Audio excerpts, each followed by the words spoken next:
Guys, this is Lisa with your weekly Lyrical Aspirations inspirational message. Today, we are going to talk about how you can be more real in this reality. That's right, how you can be more genuine, not only with the people in which you interact with in your life, but how you can be more genuine to yourself. Now, there's nothing worse than somebody thinking that you are not coming from a genuine place or that you are fake. So, I want to help you, give you some ideas on what you can do. If you're already doing these, then I say keep doing them. If you're not, then I say put them into play so that people will understand that you are coming from a real place. Now, how do you do that? Well, the very first thing that you have to do when you want people to understand that you are genuine, that you are coming from a real place, is you have to admit to your mistakes sooner. Now, there is nothing worse than somebody in your circle that can never admit that they made a mistake. Or if they do admit that they made a mistake, ooh, it's never their fault. It's somebody else's fault, right? They can never inwardly look and start to understand what their contribution was to that failure. Being genuine is understanding that you have a contribution in every single thing that happens in your life, big or small, you contributed to it in some way. Now, the way that you start to learn from it is you admit, hey, this was a failure. And then you start to truly evaluate what your role was in it. And the point in looking at your role in it is because, yes, there may have been other influences that may have come in and affected that goal or whatever it was that you feel that you failed at. But the truth is that ultimately, those people that maybe contributed to it, they're out of your control. They could do what they do because that's their life. You are responsible for your actions. Therefore, when you make a mistake, you have to focus on your actions that led up to that mistake. That is being genuine. And when you can admit that you are wrong, not only do you put yourself in a better position to do something different the next time, but you also show others that you are so open to learning and growing in this life. When you shut down and you say, well, it was their fault, you are letting people know that you're not open to learning or growing because you are not even willing to look at your own actions to see how they contributed to a failure. So admit to your wrongs. That is step one in being genuine with people. Now, the next part is, it can be challenging depending on the situation, and that is saying what you really want to say. Now, I understand that at work, you may have to tone that down a little bit, but in every situation, when you express what you really want to say, you got to do it in a respectful way. If you don't do it in a respectful way, no matter the circumstance, whether it be personally or professionally, it is not going to be heard and it is not going to be seen as genuine. So make sure that you are expressing yourself, but doing that in a respectful way. Such as an example is maybe at work, because I think work would be challenging, or maybe with a parent or somebody that you highly respect that maybe you don't like to necessarily talk about things unless you're in total agreement with them. But at work or with somebody you highly respect, let's just say that there is something that they are wanting to start, like a new project or a new process, but you don't believe that it's going to be very successful.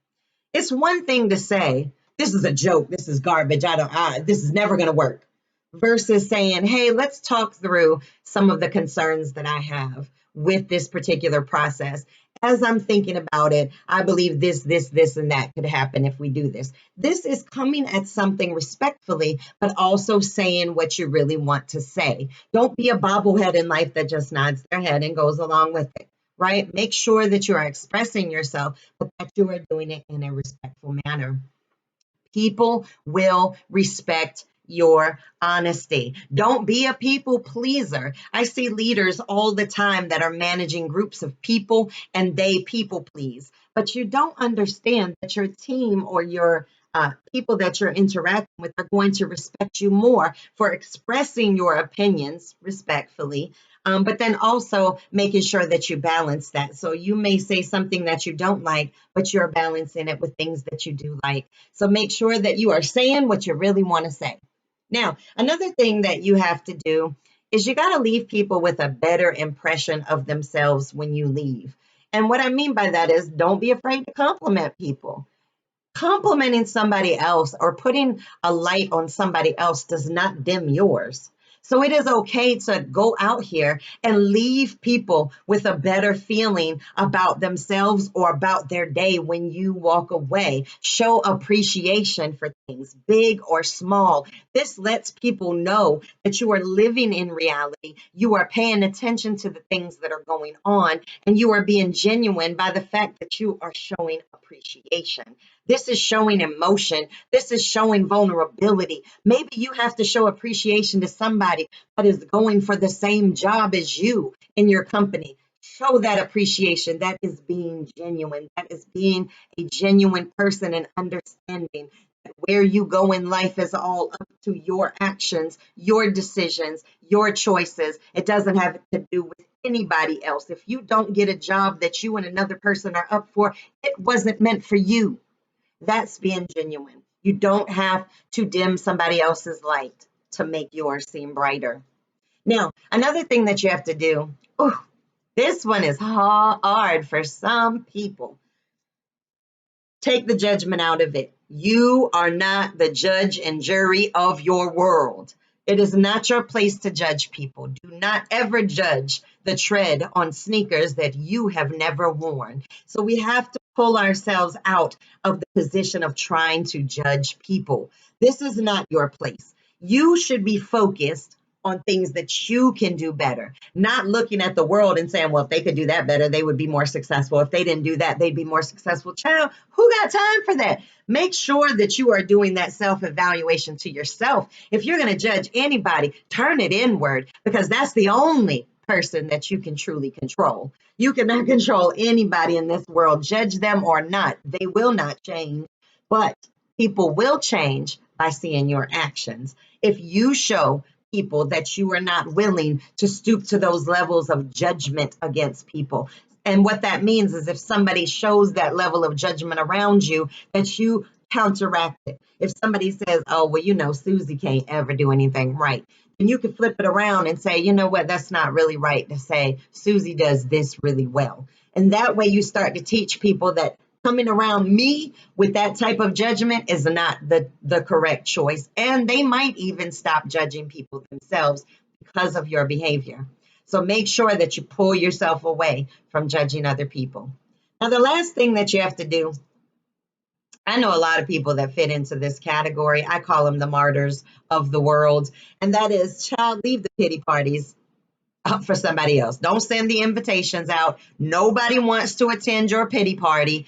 Pity parties are just ways of feeling sorry for yourself. It's not being genuine in who you really are. Being genuine in who you really are is standing strong in not only your successes, but also in your failures. Standing strong in your knowledge that you are learning throughout this life. Nobody is going to come to your pity party with a smile on their face. And if somebody does stay at your pity party, trust and believe they're looking for you to pity them too.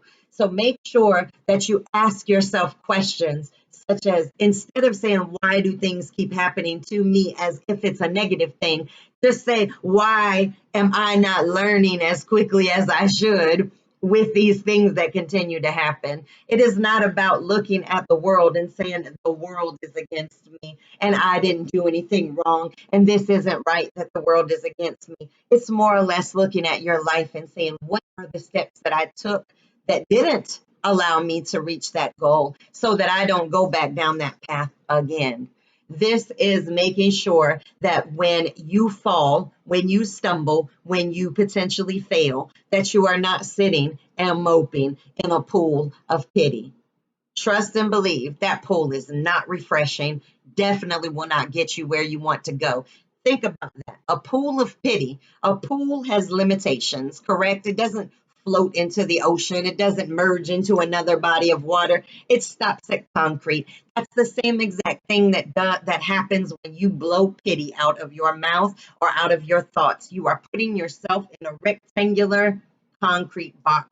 You won't be able to come out of it. So make sure that you don't throw the pity party. It is more beneficial for you to recognize the ways that you blocked or prevented yourself from reaching a goal than it is just to focus on the fact that you didn't meet that goal at all. So with that said, guys, I want you to go out here. I want you to start practicing patience in your life. It is so important, especially if you are a parent, to teach your children how to be patient in life. You may not realize it, but your children and the people that are around you, they're watching you. They're watching your actions. They're watching your steps or your missteps. So you got to make sure that you're showing people that you are growing, that you're learning in this life, that you're understanding that particular things have happened so that you can learn. And that's coming from a place of genuineness. So I want you to go out here, guys, make this an amazing week, and come back and check me out next week.